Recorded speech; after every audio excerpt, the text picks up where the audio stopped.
이해찬 대표를 모시겠습니다.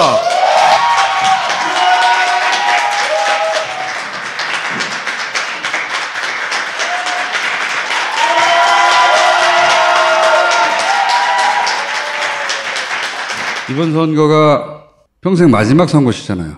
이번 선거를 어떻게 성격 규정하십니까? 예, 이번 선거는 우리 현대사를 바로잡을 수 있는 아주 중요한 기회를 우리 당에 부여하는 그런 선거이기 때문에 우리가 이번에 잘해서 과반수를 차지하면은 우리 현대사를 바로잡을 수 있는 아주 굉장히 중요한 역사적인 선거라고 저는 생각을 하고 있기 때문에 저쪽 당처럼 저렇게 천박하고 주책 없는 그런 당하고 싸우는 게 아니고 역사적 과제와의 싸움이라고 저는 그렇게 생각을 하고 있습니다.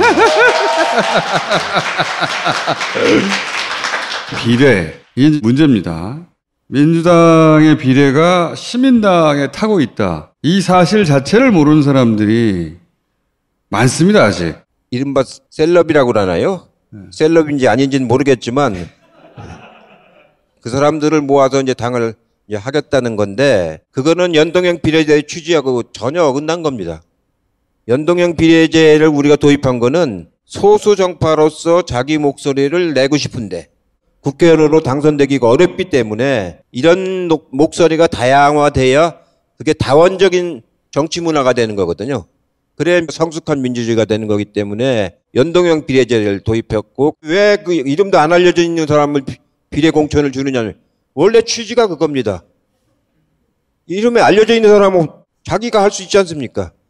그래서 그분들과 함께해서 미래한국당 거기가 꼼수를 부려가지고 의석을 잔뜩 가져가는 것도 좀 박살을 내고 이 사람들이 있어야 우리 문재인 정부가 말하는 사람이 먼저다. 그 가치를 실현할 수 있는 겁니다. 지역구에서는 민주당이 한쪽 날개가 되고 비례에서는 더불어 시민당이 한쪽 날개가 돼가지고 두 날개로 균형 있게 가는 것이 우리 당의 정책 목표라는 걸 다시 한번 말씀을 드립니다. 당대당 통합을 하겠다. 이 말의 정치적 의미는 뭡니까? 관계가 없는 당이 아니다. 이런 걸 자꾸 시사하려고 이제 그러는 것 같은데 당대당 통합을 해보면 복잡합니다. 지분 달라고 그래야지 또 지역구 달라고 그래야지 당직 달라고 그래야지 그때부터 당내 분란이 생기고 그렇게 하면은 우리가 만들어 놓은 이 시스템 공천 체제 이게 다 무너져 버립니다. 우리가 얼마나 그 공들여서 우리 정당 사상 처음으로 플랫폼을 만들어 가지고 전당원 투표를 하고 이런 시스템을 돈도 많이 들어갔습니다. 그 시스템을 들어가는데. 응? 그렇기 때문에 이번 공천에 반발하는 사람이 없는 건데 그걸 다시 옛날같이 무슨 계보정치처럼 이렇게 흘러가게 할 수는 없습니다. 총선 끝나면 바로 합당 아니야? 그렇지 않다는 겁니다. 정치적으로는 도의적으로는 그렇게 해서는 안 되는 사람들입니다. 어쨌든 대표님 뭐 컨닝하십니까? 저는 이렇게 생각합니다. 20대까지가 왜곡된 현대사 속에서 치러진 정치라고 이제 볼 수가 있고 21대 국회가 열리기 시작하면은 그때부터 현대사를 바로 잡아 나가는 민족의 진로를 열어나가는 정말로 새 정치라고 이제 볼 수가 있기 때문에 화력을 집중을 시켜야 되거든요. 저는 먼저 국회의원을 그만둡니다만 후배들이 저열한 저런 정당들하고 경쟁하는 게 아니고 우리의 역사적 과제에 도전하는 그런 정당으로서의 이걸 하자고 강조를 하는데 충분히 그 의미를 우리 후보들이 잘 알고 있습니다. 이 시스템 공천에 의해서 날아간 대표님의 평생 동지들은 뭐가 됩니까? 제가 대신 얘기했습니다, 대표님. 예. 고맙습니다. 30년간 같이 정치했던 분들도 그 시스템에서 잘려나갔는데 옛날 같으면 대표가 다 살릴 수 있어요. 눈물 흘리시면서 다 안 했는데. 그때 그게 제일 가슴 아프고 이제 그런데 이번 과정에서도 이제 그 정말로 인간적으로 미안하다는 사람들이 많이 있었습니다. 그러나 시스템에 의해서 적합도 조사부터 시작해가지고 이거 하나하나를 다 거쳐서 나오는 거기 때문에 누가 개인적으로 작동할 수 없는 그런 시스템이라서 공천관리심사위원회도 전부 자율성을 가지고 하고 저는 언제 공천관리심사에 누구를 심사하는지도 몰라요. 처음으로 정당 사상 시스템 공천을 이번에 해봤는데 그 힘이 무섭다는 거를 이번에 절감을 했습니다. 공천을 그렇게 많이 했는데 현역 의원 중에서 반발한 의원은 한 명밖에 없어요. 한 명. 나머지는 다 정리가 됐습니다. 그래서 요새는 집에 찾아오시는 손님도 없고 이번 선거의 의미가 저쪽 미래 무슨 당하고 우리가 경쟁하는 거 아닙니다. 옛날에 조폭들이요, 이 팔에다가 문신을 하면서 착하게 살자. 미래당은 무슨 미래당입니까? 지금까지 해온 게 전부 다 발목 잡기, 토착 외고 뭐 그런 거 아닙니까? 네? 그런 당하고 우리가 싸울 그 가치가 없습니다. 그럴 시간이 없어요. 우리가 할 일도 바쁜데 21대부터는 새로운 역사다, 새로운 정치다 이렇게 생각하고 이번 선거에 임해 주시기를 부탁을 드리겠습니다. 고맙습니다.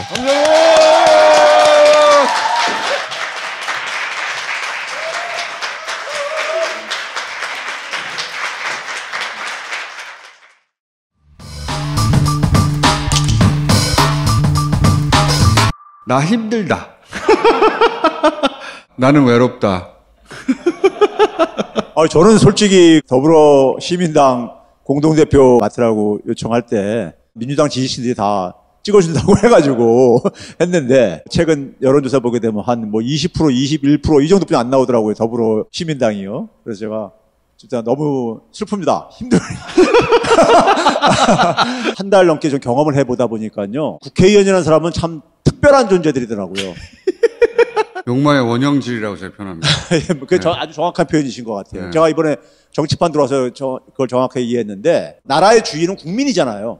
근데 국민은 사실 근데 4년에 한 번씩 투표할 때만 주인 행사하고 평상시에는 다 유임을 하잖아요. 근데 국회의원들이 국민들이 원하는 대로 정치를 안 해주는 경우가 많잖아요. 왜 그러냐면 국회의원의 욕망이 있는 거예요. 국민들의 욕망과 다른 욕망이 있는 거거든요. 그런데 문재인 대통령은 지금 임기 후반기로 접어듭니다. 3년 차 지금 4분기니까 후반기가 되게 되면요. 정치인들은 문재인 대통령에만 그러니까 매달릴 수가 없어요. 자기들 셈법을 또 따질 수밖에 없습니다. 자기 상황에 따라서. 그랬을 때 문재인 정부를 결국은 지켜줄 수 있는 것은 어떤 개인이 아니라 저는 제도적인 장치라고 봐요. 민주당이 일당이 되고 민주당이 과반 의석을 획득해야 되는 겁니다. 그게 제도적인 장치라고 봐요.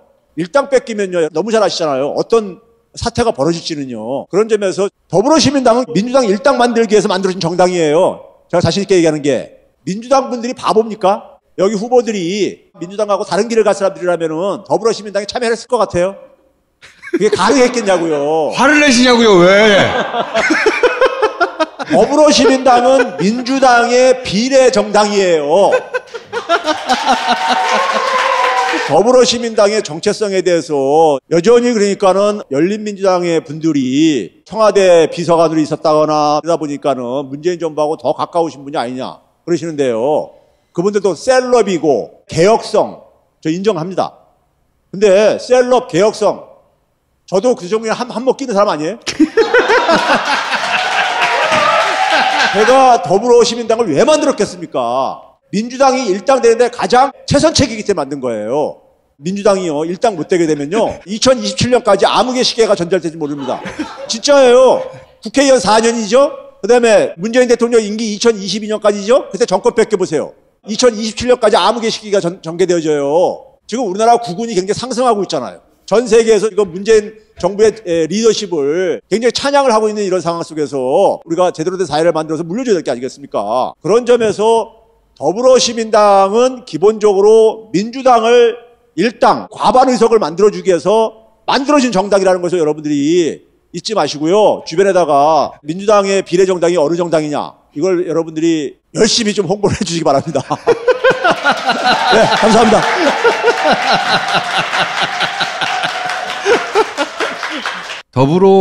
더불어민주당이 주도하는 더불어시민당 이렇게 물어봤을 때는 굉장히 높게 나왔어. 그 단어를 빼자마자 10%로 가까이 가라앉았다는 것은 모른다는 겁니다. 다 어디 갔냐? 그 많은 민주당의 지지자들은 맨날 문자해요. 어디 갔습니까?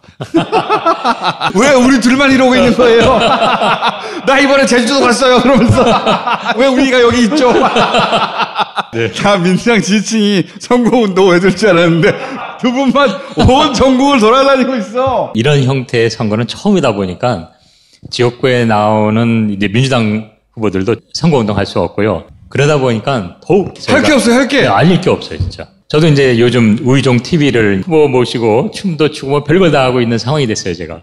그래서 저도 서울대에서 학장까지 한 사람인데 막 여기 춤추고 있습니다. 좀 도와주셔야 돼요. 도와주셔야 돼요. 네. 아침마다 이해찬 대표님과 네. 같이 일정을 부산도 가고 뭐 제주도 가고 뭐 광주도 가고 이러고 아침 6시에 일어나가지고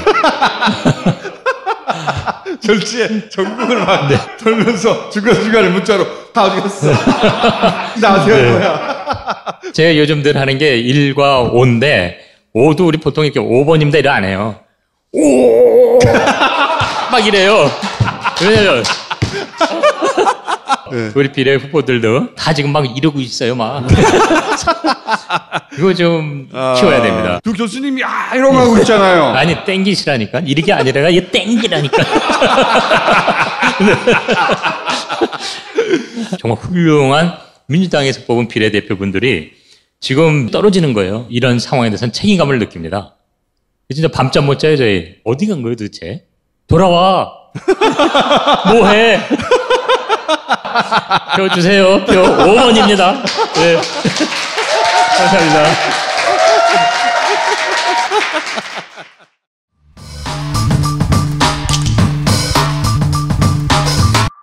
저는 이번 총선에서 이제 지역구 경선을 출마했다가 이제 컷오프를 당했죠.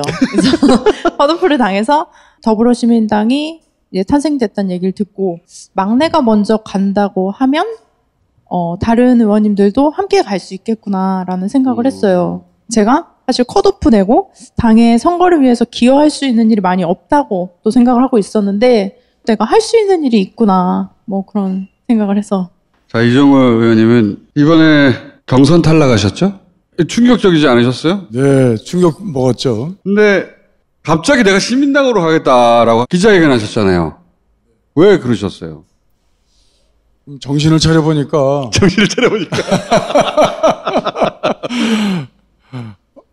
사태가 만만치 않은 것 같더라고요. 미통당 이번에 이제 선거법도 되돌리겠다고 그러고 네. 또 대통령도 탄핵하겠다고 그러고 이번에 보면 뭐 교도소에 집어넣겠다고 뭐 야 이건 한가한 때가 아니구나라는 생각을 했죠. 그래서 제가 20여 년 동안 우리 민주당 은혜를 받고 이렇게 성장해 왔는데 이번에 뭘 잘못했다가는 정말 위기감이 들었습니다. 실제 보면은 우리 더불어시민당하고 열린민주당하고 합해도 자꾸 격차가 더 커집니다. 대통령 지지도는 올라가는데요. 그리고 또 민주당 지지도도 올라가는데 사실 이게 분당 아닙니까? 열린민주당하고 더불어시민당은 이게 언제든지 뭐 합칠 것이다라고 하는 거는 사실 제가 정당 생활을 오래 해봤는데요. 그건 거짓말입니다. 당 생활을 한 16년 정도 하면서 느꼈던 게 뭐냐면 정말로 진보는 분열하면 망한다. 문재인 대통령님께서 당선되실 때도 진보가 하나가 되어서 움직였고 그렇기 때문에 우리가 가장 경계해야 하는 것이 떨어져 나가는 건데 분명히 말씀을 드리면 더불어시민당과 열린민주당은 같은 정당이 아닙니다. 그 개개인들을 믿지 못하는 게 아니에요. 그런 차원의 문제가 아니라 탄생했잖아요. 별개의 정당이. 네. 그러면 거기서 정치를 하고 싶은 사람들이 생깁니다. 그건 너무 당연한 거예요. 더불어시민당에서 지금 11번부터 뒷번으로 간 민주당의 검증 절차를 밟아서 민주당의 방식으로 했던 그 후보들 그리고 또 더불어시민당에서 권인숙, 윤정희 그분들이 바로 이제 더불어민주당으로 갈 분들입니다. 저희들이 최선을 다해서 더불어민주당과 더불어시민당, 더불어패밀리는 한 당이고 한 뿌리고 네. 그것을 국민들에게 어떻게든지 알릴 수 있는 방법들 최대한 해서 해야 이게 되겠습니다. 참 어려워요. 네. 그걸 좀 아셔야 될 것 같아요. 이게 후보자일 때의 신분과 의원일 때의 신분은 전혀 다릅니다. 국회의원이 되는 순간 그 권력을 내어줄 수가 없어요. 그 이은주 우리 당에서 공천을 받아서 이제 당선이 되셨죠. 근데 당선이 되고 나면 컨트롤 할 수가 없습니다. 당선이 되고 나서는 할 수 있는 게 없습니다. 문재인 정부가 승리하고 개혁의 끝이 아니라 이제부터 시작할 수 있는 그 힘을 꼭 만들어야겠습니다. 알겠습니다. 감사합니다. 감사합니다.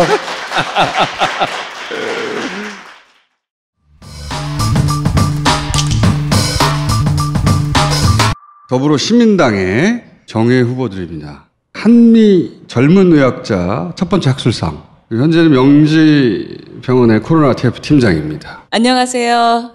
더불어시민당 비례대표 후보 1번 신현영입니다. 반갑습니다. 역시 복수의 직능단체 추천을 받아 9번이 되신 분입니다. 에너지 전환 포럼 전 사무총장이죠. 네, 안녕하세요. 저는 더불어시민당 9번 비례대표 후보입니다. 양이원영입니다. 반갑습니다. 본인이 왜 추천을 받았다고 생각하십니까? 저는 한국여자의사회 대한가정의학회라는 단체에서 추천을 받았는데요. 제가 의료계에서는 여러 가지 활동을 했는데 항상 젊은 의사로서 최연소를 많이 찍고 다녔습니다. 의사라는 보수적인 집단 내에서 여러 가지 처우나 인권의 문제가 있기 때문에 그런 것들에 대한 대변을 그동안 많이 해왔습니다. 그래서 젊은 의사로서의 그런 활동을 인정받기도 하고 코로나19 현장을 저도 의사의 한 사람으로서 묵묵히 지키다 보니까 이 자리까지 오게 된 게 아닌가라고 생각합니다. 아마 탈원전 쪽에 많이 현장을 가지고 있는 사람도 없을 거고 많이 전문가 네트워킹을 가지고 있는 사람도 없을 거고 저보다 더 절실한 사람도 없을 겁니다. 의료 현장이라는 게 환자만 열심히 보면 되는 게 아니더라고요. 불합리한 보건 의료의 정책 이런 것들이 항상 이런 협회 활동을 하면서 목마름에 있었던 거죠. 현장에서 환자가 불편해하는 거, 그리고 의사가 불편해하는 거, 그리고 국민 건강을 위해서는 우리가 이런 방향으로 나가야 되는데 이런 것들이 저 윗선에서는 그 소리가 잘 안 들리는 게 아닌가라는 갈급함과 답답함이 항상 있었습니다. 그런 면에서는 현장 전문가가 들어가서 얘기를 해야지 괴리가 없다라는 그런 절실함이 있었던 것이죠. 누군가는 꼭 그래서 그런 역할을 해야 된다라고 생각을 하고 있었던 거죠. 저는 너무 불안했거든요. 여러분 아시잖아요. 자유한국당 1번 공약 뭔지. 탈원전 정책 폐기 공약이에요. 문재인 대통령께서 대통령 선거할 때 여러분 기억하세요? 그 홈쇼핑 스타일이었잖아요. 네. 사람들이 주문을 가장 많이 하는 공약이 안전하고 깨끗한 에너지였어요. 탈원전, 탈석탄, 에너지 전환 공약이 정부 시작하자마자 고려원전 1호기 폐로 기념식 가서 탈원전 정책을 발표를 하셨죠. 저 그 현장에 있었거든요.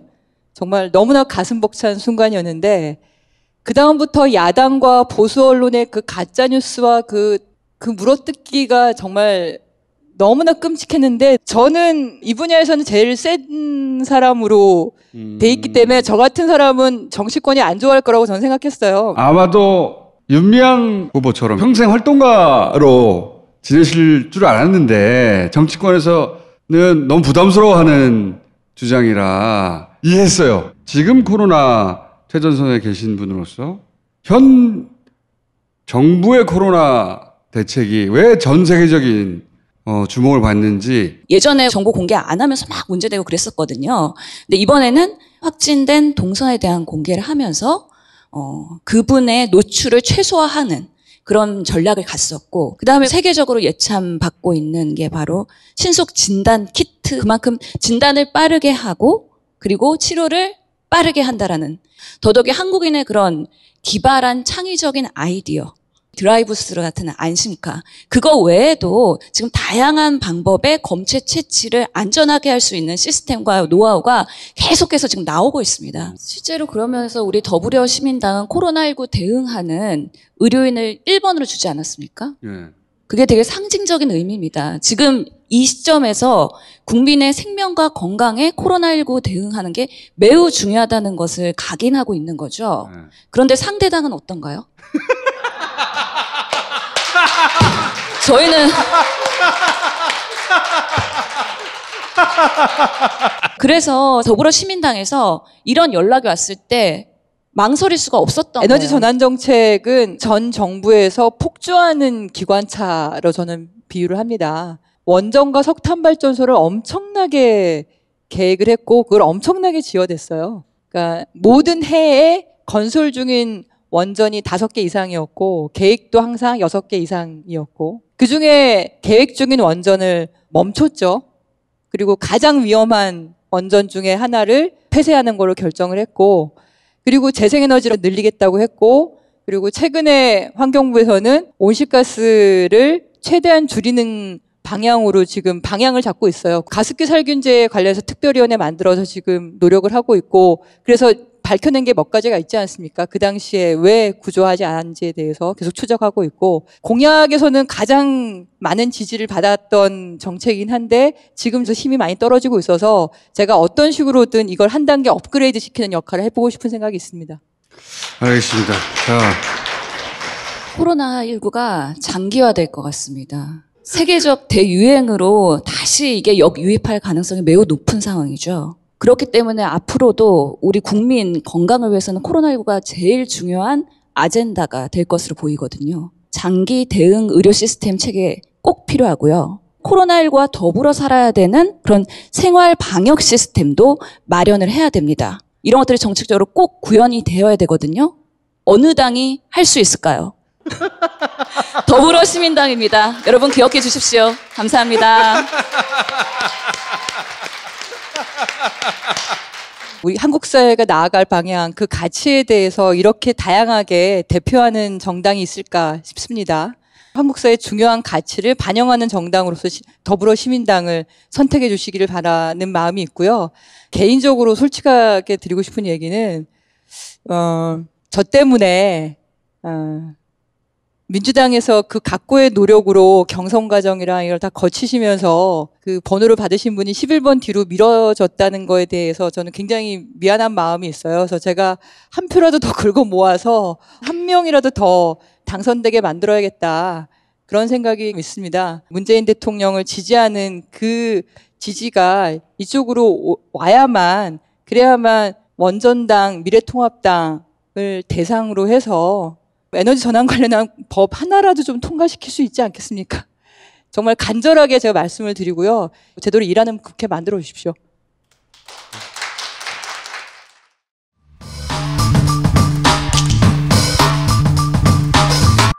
2번, 3번, 4번.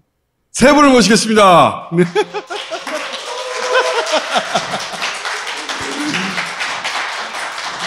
안녕하십니까. 더불어시민당 2번 후보, 과거의 중소기업 중앙회 경제정책본부장을 역임했던 김경만입니다. 1번이 될 수도 있었던 3번 한국여성정책연구원장 권인숙입니다. 반갑습니다.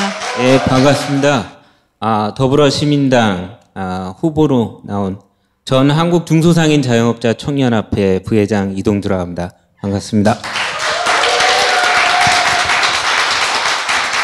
자, 어색하게 잘 안 붙네, 권인숙 후보. 80년대 민주화의 상징인데, 그러니까 50대 이상만 기억할 수도 있겠다, 그죠? 40대 좀 뒤에 가죠. 그때는 네. 모두가 기억하는 이름입니다. 네. 권인숙. 전설적인 조용래 변호사. 제가 사진 하나 보여드릴까요? 근데 이런 자리에서 제가 다시 뵐 줄이 한 10여 년 전쯤에 한 뵀었죠. 네. 제 친구들이 저를 굉장히 신뢰하는데요. 네. 김호준의 가치를 최초로 발견한 사람이다. 이런 식의 얘기를 많이 하죠. 굉장히 특별한 사람같이 느껴져서 근데 사람은 볼 줄 아는 눈이 있다. 뭐 이런 얘기를 제가 좀 들었죠. 그것 때문에. 그래요? 알아봐 주셔서 감사합니다. 지난 대선에서 문재인 캠프에 합류하셨고 이미. 현실 정치를 직접 하려면 진작부터 기회는 있었거든요. 네. 항상 영입 대상이 되는 그런 분인데 왜 이번에는 시민당의 제안을 그래 좋아 이번에는 한번 해보자 하신 거예요? 너무 급해 보였어요. 그리고 제 마음도 이게 안 되면 이번 선거를 망했다라는 생각이 들었고, 박근혜 정권 때 거의 저는 정말 미치는 줄 알았거든요. 다들 네. 미쳤죠, 그때. 네, 그때 뭐 대통령 선거 지고 나서 한 3개월을 그 운명 문재인 문재인 대통령이 쓰셨던 걸 보면서 울었던 것 같아요, 밤마다. 그래서 나는 그때 도망가 있었는데.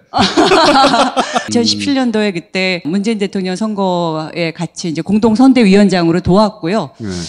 그러고 나서 이제 여성정책연구원 원장을 했었는데. 그러면서 내가 할 일은 다 했다고 생각하신 거구나. 네네. 그랬는데, 이번에 내 약속을 지켜야 되겠다는 생각을 했습니다. 사실 선대 본부장으로 하겠다고 마음을 먹었을 때에 그 자세와 그 약속을 지켜야 되겠다는 생각을 했었어요. 네. 선대 본부장을 했을 때 마음을 마지막 2년 남았는데 이때 여기 합류해서 마무리를 지어야 되겠다 이런 생각을 하신 거구나. 정확하십니다. 다급한 마음에 합류하셨구나. 다급했습니다, 사실. 이게 메이드가 안 되면 안 된다. 네. 이거 아니면 망할 것 같아요. 이거 메이드가 안 되면 민주당의 비례가 담길 그릇이 없는 거 아니에요. 그 정도 마음 요번에 안 가진 사람들 많지 않을걸요. 그 최백은 이 두 분이 이렇게 기적을 만드는 거는 우리 같은 미칠 것 같은 다급함이 있지 않았으면 못한 일이었었습니다. 그거는 그냥 구경만 하시는 분들은 몰라요. 예. 중소기업 중앙회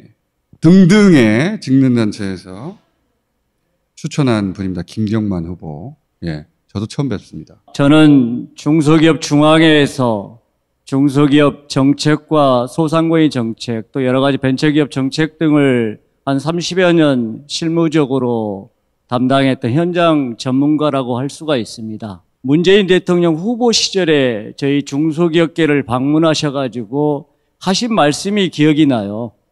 중소기업 천국을 만드시겠다고. 사회적 밑바탕인 중소기업과 소상공인이 정말로 경제가 발전하고 성장하는데 하나의 정의로운 사회의 주역이 되도록 하겠다.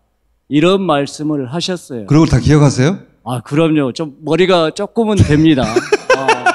정말 국회에서 이런 부분들을 정책적으로 또 법적으로 제도적으로 뒷받침해 줄 그런 전문가가 참 이 시대에 필요했다라는 생각이 들고 앞서 그게 나였다. 정책적으로 현장에서 뒷받침해 줄 전문가 이런 부분이 저희 중소기업 중앙회뿐만 아니라 여성경제인협회 또는 벤처기업협회 이런 중소기업 관련 단체들이 한 16군데가 있습니다.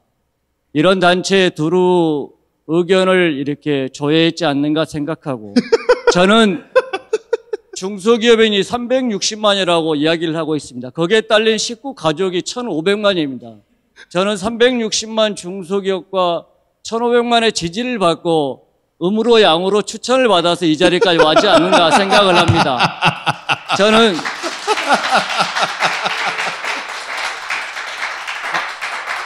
10개 이상의 단체로부터 추천받았다. 예, 그렇게 보시면 되겠습니다. 이동주 후보님도 마찬가지입니다. 제가 알기로는 중소상인 자영업, 여기도 많은 단체가 있어요. 그죠? 네. 그래서 제가 건너듣기로는 굉장히 많은 단체 추천을 중복으로 받으신 걸로 제가 들었어요. 맞습니까? 제가 좀 아쉬운 게요. 등록을 저희가 일요일 날 딱 정해진 시간 안에 하려다 보니까 제가 일단 선착순으로 먼저 한 7개 단체를 집어넣고요. 7개 단체. 근데 시간이 더 있었으면 더 추천을 많이 받았을 텐데. 네, 저희 한상청년도 보면은 17개 단체가 뭐 슈퍼나 편의점이나 고물상이나 이런 각종의 직능 단체들이 다 들어와 있거든요. 그러니까 제가 이렇게 좀 줄잡아 지금 계산을 해보니까 50여 개 이런 자영업 직능 단체들이 그리고 박근혜 정부 때 국민들의 촛불을 들을 때 저희 상인들이 저작거리 만민공동회라는 거를 눈발이 막 내릴 때 한 100명씩 같이 참여를 하면서 상인들 처음으로 박근혜 퇴진을 촛불을 함께 들었었습니다. 그랬어요? 예. 그래서 그때 저희가 이제 삼성 이재용이나 이런 경제 범죄에 대해서도 이 적폐청산을 외치면서 저희들이 거친 분들이네. 그래서 사실 이 문재인 촛불 정부를 만드는데 저희들이 같이 했다는 뿌듯함이 있었습니다. 근데 이제 저희가 사실은 작년 말에 큰 위기감이 있었어요. 어떤 위기감이요? 대기업의 복합 쇼핑몰 같은 대형마트보다 한 20배 크기의 복합 쇼핑몰이 골목에 이렇게 들어오면 정부 국가기관에서도 연구를 했지만 반경 10 내지 15km의 골목 상권의 모든 음식점이며 뭐 슈퍼마켓이며 뭐 서비스, 임용실 이런 데가 다 초토화된다는 얘기가 많이 나왔는데 지난 대선 때 문재인 대통령도 유통법을 통해서 복합 쇼핑몰을 규제하겠다라는 국정과제가 있었습니다. 이게 이제 유통법이라는 법으로 만들어졌는데 지금은 이제 통합당이죠. 자유한국당만 이 법안을 쌩을 깠습니다. 쌩을 깠어. 그래서 저희가 그래서 유통법을 통과시켜달라는 농성을 자유한국당을 규탄하는 농성을 한 40여일간 했는데 결국은 아직까지도 그 유통법이 논의조차 못 되고 있거든요. 그건 전적으로 자유한국당의 발목 잡기다라는 생각이 듭니다. 그래서 저희 상인들이 이번만큼은 일치 단결해서 자유한국당 이놈들을 싹 다 뭐라고 표현해야 될까요? 너무 과격한 분이 나오셨네. 두 분이 서로 평상시 아시던 사이였습니까? 네, 우리 이동주 본부장이 말씀대로 바로 소상공인 현장에서 그런 소상공인들의 입장을 대변하시고 그런 과정에서 저분의 철학이 무엇인지 또 중소상인 자영업자 총연합회가 지향하는 바가 무엇인지 평소에 잘 알고 있습니다. 화법이 서로 정반대시네요. 이게 중기중앙회가 사실은 저희들보다 역사도 오래됐고 또 정부의 다양한 정책 루트도 있고 해서 도움도 많이 받지만 또 그게 움직이는데 너무 제한적인 폭들이 많더라고요. 그래서 우리 좀 거친데. 오늘은 연대와 통합입니다. 한 목소리 냈으면 합니다. 그 서지현 검사 사건이 있었을 때 법무부 대책위원회 위원장을 해서 그때 사실 제가 검사들을 굉장히 많이 만나봤어요. 검사들의 거의 90%가 참여해서 설문을 했었어요. 그때 정말 검찰에 대한 생각을 정말 많이 했어요. 그러니까 검찰이 공수처라든가 검경 수사권 조정이라든가 이런 식의 외부적 변화도 중요한데 검찰의 내부 사람들하고 얘기를 하다 보면 검찰 내부 변화가 있지 않으면 이 검찰 개혁이 이루어진다고 하더라도 잘 갈 수가 없겠구나라는 생각을 했었고 검찰 스스로 가지고 있는 검찰 내부의 문화, 그렇죠. 인식, 그러니까 개인으로서의 검찰들 의식의 체계를 그렇죠. 어떻게 바꿀 의식의 것인가. 체계가 어떻게 바뀔 수 있는가에 대한 고민을 조금 더 같이 했더라면 사실은 작년에 그 대란이 일어나진 않았을 것 같고요. 내 경험과 전문 지식을 통해서 네. 그런데 이 제안이 오자 급한 마음과 이거 안 되면 안 된다는 생각에 네. 아니 그리고 사실 저는 문재인 대통령님을 어떻게든 도와야 된다는 마음이 항상 있습니다. 네. 그거는 뭐 어쩔 수 없는 알겠습니다. 운명 공동체 같은 마음입니다. 운명 공동체. 우리 김경만 후보님은 그런 마음이 있으십니까 혹시? 저는 참고로 제 집에 우리 VIP님과 찍은 사진이 있습니다. 그리고 오늘이 있기를 예측을 못했습니다만은 또 얼마 전에 구정 때는 그 대통령님하고 영부인 이름으로 해서 카드를 또 보내주셨더라고요. 조그만 선물과 함께. 네, 작은 감사의 마음을 갖고요. 저도 사실 작년 2월 달에 정말 제 처음으로 태어나서 청와대에 초청을 받아서 우리 문재인 대통령과 함께 상권 르네상스라는 상인들을 같이 밥 한 끼 먹으면서 네. 네. 작년에 정말 내가 더 가까워. 네, 그 이후로 네 정말 명절 때마다 꼬박꼬박 오고 싶더라고요. 네. 가문의 영광으로 정말. 네. 중소상인과 중소기업이 제대로 된 나라를 세우겠다. 이게 현 정부의 철학이고 기조가 아닌가 생각합니다. 그 가운데에 우리 중소기업이 있고 소상공인이 있습니다. 30여 년은 작은 경험이 아니지 않습니까? 그리고 공교롭게도 제 회사가 바로 국회 앞에 있습니다. 왜냐하면 정책의 마지막 종착점은 법이고 제도이거든요. 법과 제도를 완결하는 데는 국회에 있습니다. 그래서 바로 저 같은 사람이 그런 부분을 좀 해소하는 데 일정한 역할을 해야 되지 않느냐. 라는 이런 직간접적인 그런 요청도 있는 것 같습니다. 요청도 있는 것 같습니다. 상인들이 욕한 만큼 또 자기가 한 만큼은 또 책임지고 또 참여도 해야 되는데 네. 참여는 하기 싫어하고 예전엔 욕만 했죠. 예. 네. 또 이게 또 경제가 어려울수록 또 좌우 안 가리고 그냥 다 그냥 탑만 하기도 쉬운데 근데 사실 제가 상인운동을 20년 가까이 했지만 단 한 번도 이루어지지 않았던 카드 수수료와 관련된 대폭적인 인하가 작년에 이 문재인 정부에서 이루어졌거든요. 저희가 광화문에서 대통령님 감사합니다라고 맞아. 이른바 예. 맞아요. 기자회견을 열고 크게 플랜카드를 걸었습니다. 근데 그때 주도하신 분입니까? 대통령 감사합니다 플랜카드 이거 들고 다 같이 했습니다. 네, 다 같이 했죠. 예. 그럼 정말 저희들이 고맙다는 건 고맙다라고 표현도 하고 그만큼 또 열심히 하신 만큼 또 다른 것도 요구를 하고 해서 예. 이런 중소상인들이 정말 살맛 나는 세상을 만들어야 된다고 좀 봅니다. 이 문재인 정부가 들었던 중소상인의 보호정책과 활성화 정책이 사실 저는 반도 못 갔다고 보는데요. 앞으로 더 많이 해야 될 부분이 있다고 보고요. 같이 참여해서 꼭 만들어야겠다라는 좀 생각이 있습니다.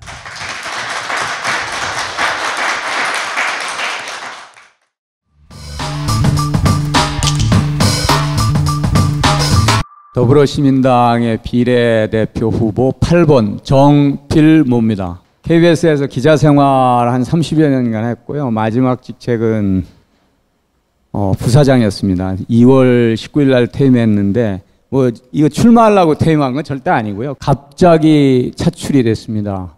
제 운명이 한 일주일 사이에 완전히 바뀌었고요. 그만큼 제가 안고 있는 그 중압감이 굉장히 큽니다. 책임감 정말 무겁고요. 차분히 잘 준비해서 정말 언론 개혁 내지는 한국 사회의 수십 년간 기득권 세력들의 어떤 프레임을 깨는데 정말 앞장을 서겠습니다. 언론 개혁, 미디어 혁신을 위해서 제가 가지고 있는 여러 가지 지식과 경험을 충분히 활용해서 정말 깨끗하고 겸손하고 또 실력 있는 국회의원의 모습을 보일 수 있도록 최선을 다하겠습니다. 감사합니다.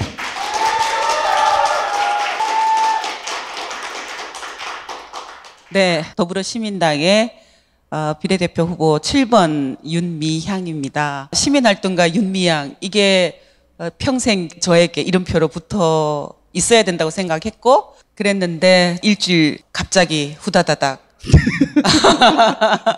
30년 동안 거리에서 만들어 왔음에도 불구하고 계속 막혔던 부분, 그게 어디였을까? 결국은 정치권이었고 제도권이었는데 누군가 해주기를 바라는 것, 이런 삶을 그동안 살아왔는데 이제 직접 들어가서 할머니들이 못다 이루고 간 그런 꿈들, 그리고 다른 한편 사실은 2015년 박근혜 정권 때 한일 합의가 있었어요. 위안부 문제에 대해서.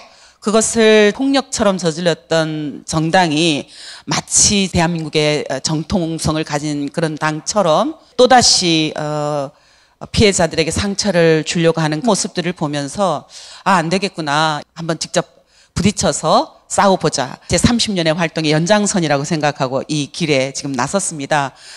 여러분들 많이 지지해 주시기를 부탁을 드리겠습니다.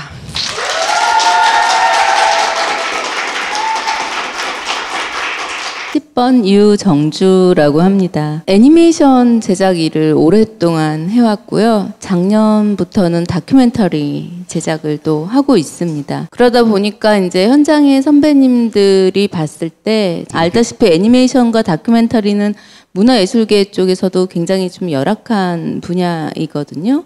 그래서 꼴딱꼴딱 넘어갈 것 같은데 참 그래도 그냥 잘 버티네. 그렇게 봐주신 것 같아요. 그래서 너의 그동안의 그 어려웠던 현장 경험과 그리고 산업협회 회장을 하면서 그리고 국가지식재산위원회에서 활동을 하면서 했던 어떤 행정적인 것들 그리고 관련 부처에 전달했던 어떤 메신저 역할 이런 것들을 다 포괄해서 이제는 한번 제대로 역할을 해봐라 라는 어떤 부름으로 생각을 하고 저는 정말 놀랐어요. 아마 저처럼 놀란 사람은 없었을 거예요. 갑자기 왜 나한테 올라왔지? 저 일주일 전에 눈 떠보니 후보가 되어 있었다. 뭐 이제 이거 어디 카피인 것 같은데.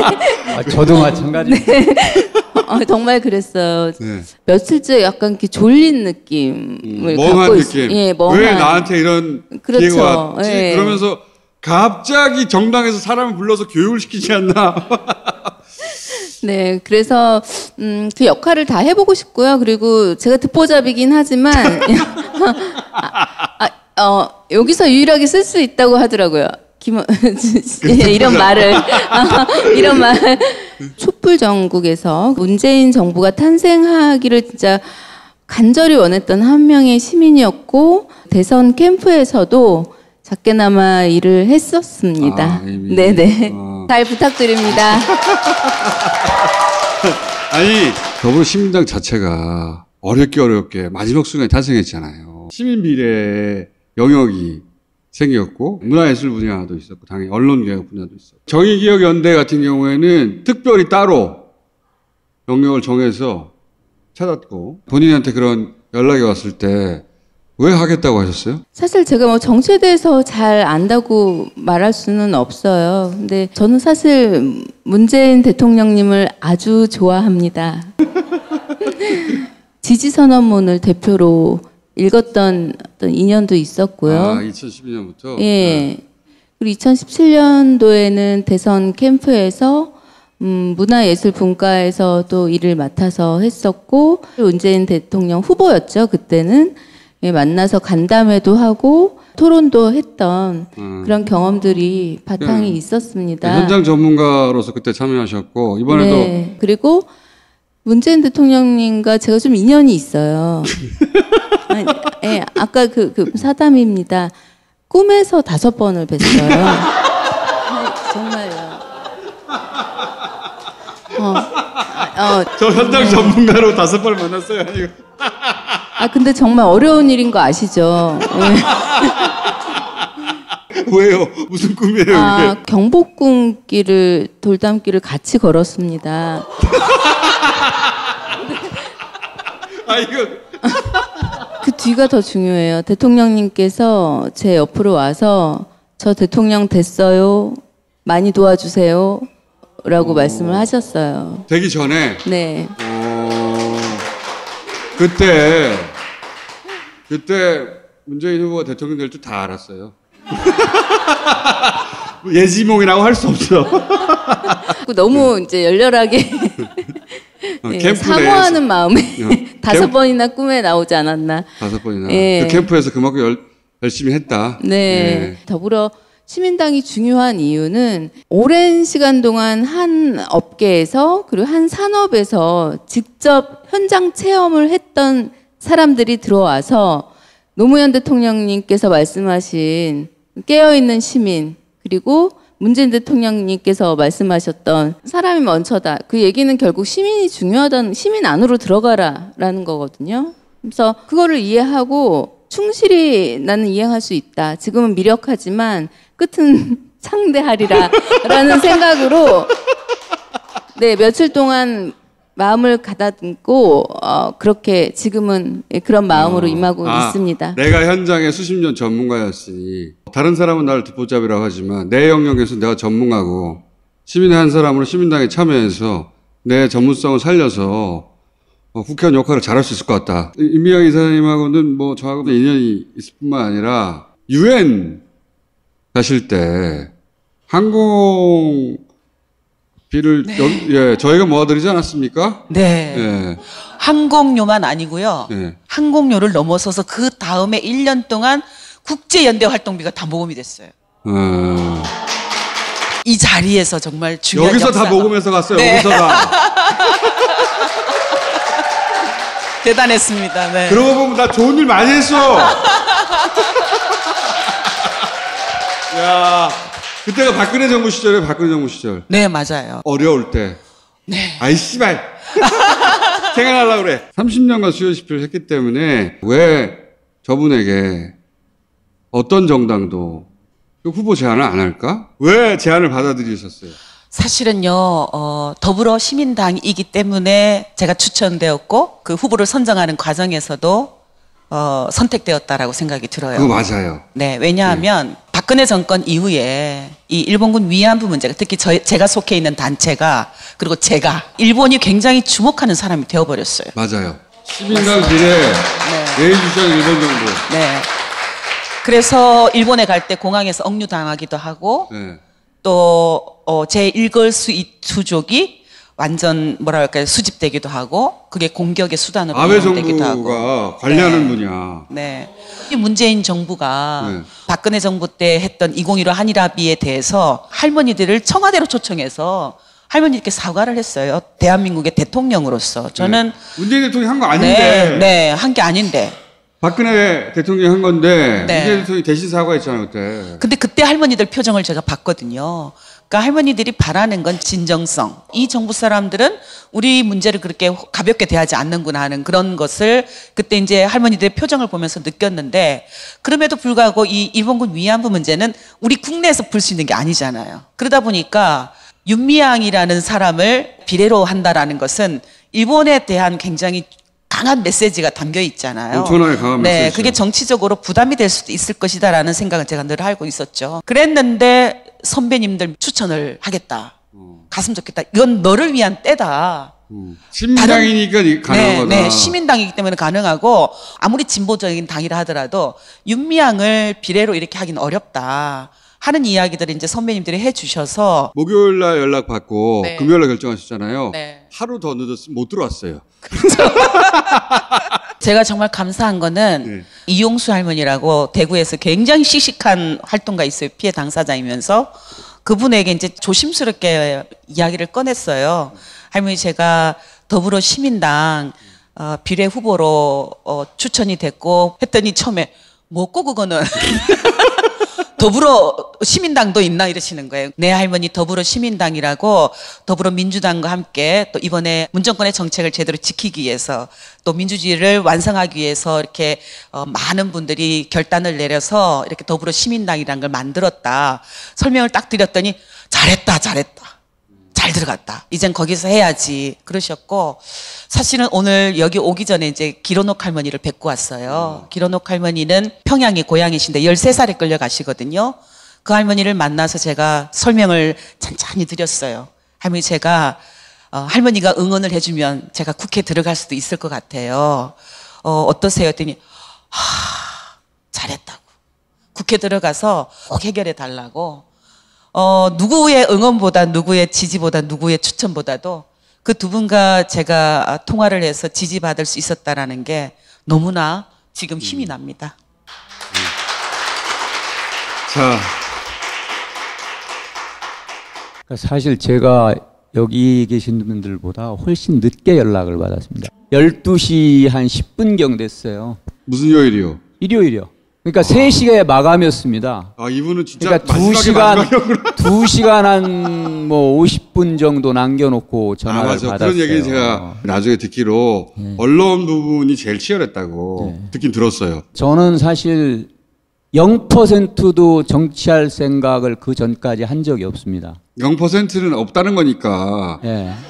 맞습니다. 0% 없다가 아니라 0%였습니다. 해야 되는 거 아닙니까? 0%였습니다. KBS 부사장 하신 분이 비문 아닙니까?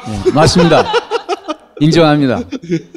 언론계를 대표해서 언론 개혁을 좀 주도할 분이 필요해서 추천하기로 했다고 하길래 뭐 저도 곧바로 정치권에 간 선배들을 비판해 왔으니까 자기 모순 아닙니까? 그래서 고사를 했죠. 정말 부담이 된다. 그랬더니 자기들이 추천하는 거니까 그런 부담이 해소될 거다. 그리고 누군가는 역할을 해줘야 되지 않느냐. 허위 조작 정보가 난무하는 이 미디어 환경 속에서 이걸 바꾸지 않으면은 민주주의가 위협받고 훼손시키는 거 아니냐. 이런 얘기를 했습니다. 그래서 당신들이 추천을 하겠다면은 내가 그 부담을 안고 가겠다. 그러면 그렇게 받아들인 겁니다. 그게 한 10분여 만에 이루어진 겁니다. 진짜 이 사람은 진짜 이분이 왜 갑자기 튀어나왔어? 그 자리를 맡아준다고 해서 얼마나 감사했는지 제가 이 사람은 진짜 요 두 분, 요 분들은 진짜입니다. 내가 언론사에 있었지만 저만큼 내부에서 언론과 기자 사회를 비판한 사람도 없습니다. 그래서 사실은 특히 시니어들, 언론인들 중에서 저를 좋아하는 분들이 그렇게 많지 않습니다. 흔히 요즘 뭐 가짜뉴스 얘기하지 않습니까? 비제도권에 뭐. 근데 사실은요, 우리 의식에 더 많은 해악을 끼치는 거는 제도권 언론의 디스인포메이션, 소위 얘기해서 그 기사 비트는 거죠. 팩트를 교묘하게 발췌해가지고 자기들 의도에 맞게끔 편파하고 왜곡하는 소위 비틀게 하는 거 있죠. 팩트 발음이 다르잖아요. 정말 이거는 우리 알게 모르게 우리의 의식주에 굉장한 영향을 미쳐요. 이거 막아야 됩니다. 그러려면 어떻게 해야 되느냐. 제도와 법을 바꾸고 공적 책무를 부여해야 됩니다. 상업 언론한테. 공영방송뿐만 공적 책무가 있는 게 아니지 않습니까? 이거 하나만 성취하더라도 기초만 닦더라도 저는 성공했다고 봅니다. 이걸 위해서 제가 가지고 있는 경험과 지식을 정말 최대한 동원해서 노력하겠습니다. 여러분들이 그리고 시민사회가 협조해줘야 됩니다. 국회의원 한두 명의 힘으로 될 수 있는 게 아니지 않습니까? 정말 시민사회가 언론을 정말 새롭게 만들 수 있는 힘을 주셔야 합니다. 제가 더불어시민당에 들어와서 비례후보가 되신 분들을 만나보니까 야, 이분들은 한 분 한 분이 정책이구나. 앞으로 우리가 만들어가야 할 세상을 이분들이 살아왔던 경험이 그대로 담고 있구나라는 걸 느꼈어요. 그동안 시민사회 각 분야에서 활동해왔던 우리들, 사람 곁에 머무는 정치가가 될 수 있도록 하는 그런 노력을 그동안 함께했던 시민사회가 만들어줘 주시면 좋겠다 하는 부탁을 좀 드리고 싶습니다.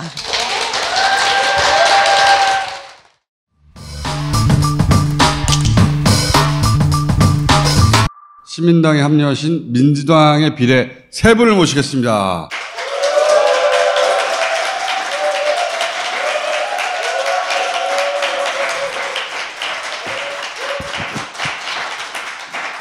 더불어시민당 최혜영이라고 합니다. 다시 만나서 반갑습니다.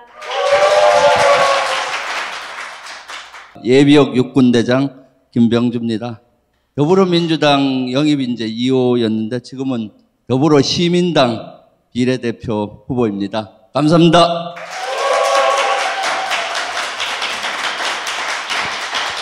네, 안녕하세요. 저는 영입되기 전에 엄마로 한번 나왔었다가 네. 태호 엄마 어린이 생명안전법 기억하시죠? 그때 나오셨었어요.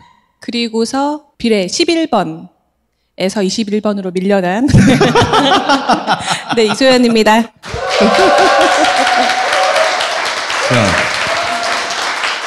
선거법이 이러다 보니까 전당원 투표를 했고 그래서 결정을 했죠. 이 시민비례에 참여하겠다고. 그러면서 또 당대표가 이 선거제도는 소수 영역에서 그들이 국회에 진출할 수 있는 루트가 되도록 하는 게 선거법의 취지다 보니까 이제 후순위로 가게 됐잖아요. 민주당의 비례 후보들은 이거 가지고 얘기도 해보셨을 거 아닙니까? 그죠? 대장님? 어저께 아버님이 전화가 왔더라고요.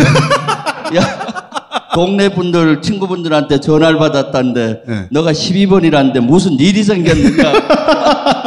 그래서 저 그랬습니다. 아버님 걱정 마세요. 지금 제가 배수진의 선봉장입니다. 가서 꼭 그 문재인 정부, 문재인 대통령 성공을 위해서 제가 결연한 의지로 승리하겠습니다. 하고 얘기해 드렸습니다. 아, 배수진의 선봉장이다. 표현은 좋은데 걱정은 되십니까? 아, 그렇죠. 선거라는 것은 어떻게 될지 모르죠. 그래서 저희들은 결연한 의지로 사실 이번에 저는 그 군 생활하면서도 문재인 정부의 성공을 위해서 일했고 꼭 돼야 된다고 믿고 있습니다. 그렇기 때문에 아주 결연한 의지를 결연 의지가 더 많이 생기셨죠, 이전보다. 예, 아유, 그렇죠. 더불어 시민당을 열심히 뛰셔야 돼, 지금. 제가 제일 절박하지 않을까 싶어요. 사상 초유의 사태라고 하는데요. 네. 네, 저희는 준비가 다 돼 있습니다. 더불어시민당으로 선거운동을 나설 준비가 돼 있고요. 더불어시민당 지역구만큼이나 지금 절박하게.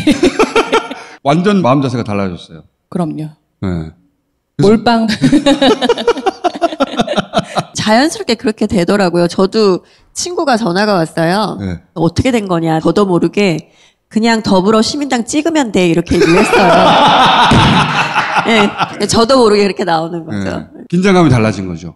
네. 1월 2일 날 이제 영입이 되면서 정치인이 됐는데 한 2달 반 동안 아마 다른 정치인들 5년간 겪을 걸 다 겪었습니다.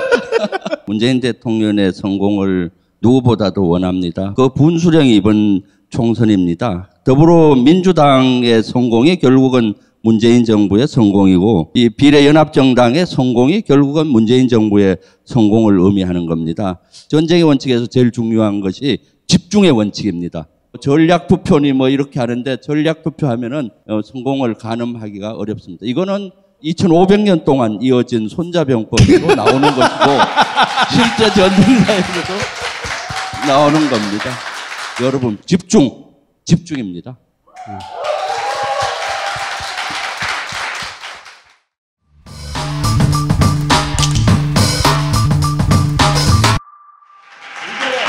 김홍걸 후보님이 쭉 소개해 주십시오. 이쪽에 계신 분은 한국여성변호사회 부회장을 지내셨고 저희 비례대표 15번이신 양정숙 후보님, 한국태양광산업협회 상근 부회장을 지내신 정우식 후보님, 더불어민주당에서 대학생위원장 했죠. 그리고 UN 해비타트 한국위원회 전문위원인 비례후보 16번 전용기 후보님.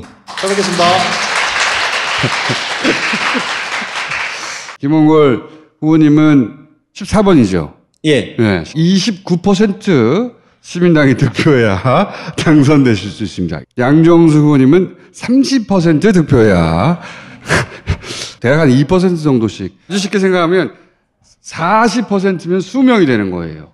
근데 이제 26번이신 정우식 후보님은 50% 득표해야 되기 때문에 마음이 편안하신 얼굴이잖아요? 11번 이후로 가야 된다. 내부적으로 갈등이 있었겠죠? 물론 조금 논란이 있긴 했지만 저희는 어디까지나 당원의 뜻에 의해서 선출된 사람이고 이제 당의 뜻을 따르는 것이 옳다고 봤기 때문에 국민 오디션에 의해서 여기까지 왔는데 정말 어렵게 뽑혔는데 1번부터 10번까지가 아주 훌륭한 분들이 들어오셔서 선당 후사의 정신으로 1번부터 10번까지 양보했습니다. 지금부터 잘하면 된다고 생각하고 있습니다. 비행기가 날아야지 어디든 가지 않습니까? 근데 우리 그 비례 후보들이 다 당선이라는 목적지로 가야 되는데 그러면 비행기가 떠야 되지 않습니까? 뜨는 걸 26이라고 하잖아요. 제 번호가 26번, 26입니다. 그래서 26번을 잘 챙겨줘야 됩니다. 그러니까 저는 더불어민주당에서 20대 당원들의 목소리를 강 지도부에 전달했던 전국 대학생위원장 역할을 맡았었고요. 당선권 내에 있는 유일한 20대네요. 너무 힘들어졌습니다. 4년 전에 이제 제가 이 파파이스 할 때 나와서 국민의당 얘기를 많이 했지 않습니까? 그렇죠. 국민의당으로 간 분들 중에는 저하고 30년, 50년 인연이 있는 분들도 계셨는데 동교가 소위 대공교 갔으니까 그래도 저는 개인적인 의리보다는 그분들의 하는 행태가 오히려 돌아가신 어른의 명예를 훼손하고 있는 거 아닌가.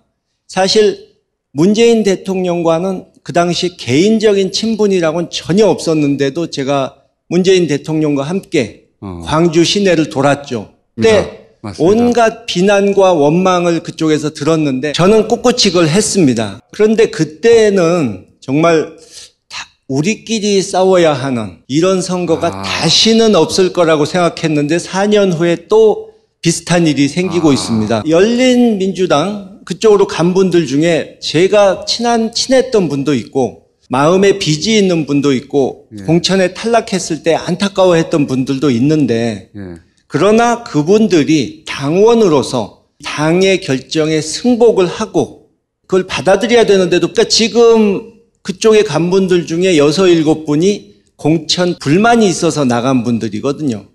그것은 저는 옳지 않다. 우리 더불어시민당 쪽은 어려운 절차를 거쳐서 당원과 중앙위원들의 신임을 얻고 투표해서 통과해서 정당성을 부여받은 후보들이기 때문에 저는 그분들 특히 이제 11번부터 시작되는 민주당 후보들이 한 명이라도 더 되는 게 순리다. 더불어시민당에 30명의 각 직역별 전문가가 다 대기 하고 있습니다. 이번에 정말 분열되면 안 됩니다. 더불어시민당 일치된 단결된 힘을 보여주시기 바랍니다. 끝까지 포기하지 않고 최선을 다하겠습니다.